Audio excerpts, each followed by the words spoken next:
স্বৈরাচারী শাসক শেখ হাসিনার কবলমুক্ত হওয়ার 1 মাস পার করেছে বাংলাদেশ। গত 5ই আগস্ট ছাত্র জনতার তীব্র আন্দোলনের মুখে প্রধানমন্ত্রীর পদ থেকে পদত্যাগ করে দেশ ছেড়ে পালিয়ে যান আওয়ামী লীগ সভাপতি শেখ হাসিনা। তিনি এখন ভারতের রাজধানী নয়াদিল্লিতে অবস্থান করছেন।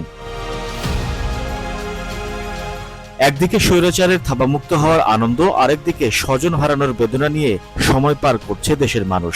বৈষম্য বিরোধী ছাত্র আন্দোলনের এক দফার সামনে মুখ থুবড়ে পড়ে স্বৈরাচার শেখ হাসিনা সরকার। ছাত্র জনতার গণ আন্দোলনকে কেন্দ্র করে পুলিশ সহ আইনশৃঙ্খলা রক্ষাকারী বাহিনীর গুলি এবং আওয়ামী লীগের সশস্ত্র সন্ত্রাসীদের হামলায় প্রাণ হারিয়েছেন শিক্ষার্থী সহ নানা পেশার 1000-এর বেশি মানুষ। চোখের আলো নিভে গেছে 400 জনের।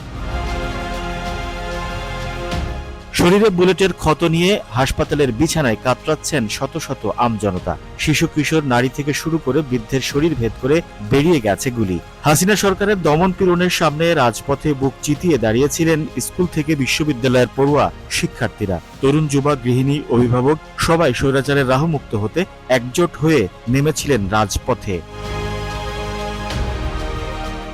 দেশব্যাপী ছড়িয়ে পড়া বৈষম্য বিরোধী ছাত্র আন্দোলনের চূড়ান্ত পর্বে উঠে আসে শেখ হাসিনার সরকারের পদত্যাগের এক দফা। এই গণদাবি স্বৈরশাসকের ভিত নাড়িয়ে দেয়।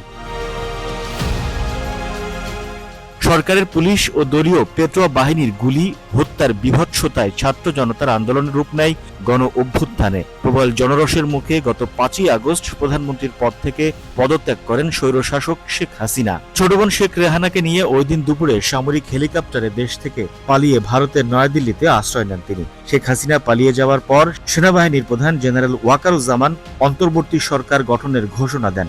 গত 8ই আগস্ট নোবেল বিজয়ী অধ্যাপক ডাক্তার মোহাম্মদ ইউনুস অন্তর্বর্তী সরকারের প্রধান উপদেষ্টা হিসেবে শপথ নেন। বৈষম্য বিরোধী ছাত্র আন্দোলনের 2 সমন্বয়ক নাহিদ ইসলাম ও আসিফ মাহমুদ সজীব ভুঁইয়া সহ অন্তর্বর্তী সরকারের 17 জন উপদেষ্টা শপথ নেন। উপদেষ্টাদের বিভিন্ন মন্ত্রণালয়ের দায়িত্ব দেওয়ার মধ্য দিয়ে স্বাভাবিক হতে শুরু করে প্রশাসনিক কার্যক্রম। The news Bangladesh, Dhaka.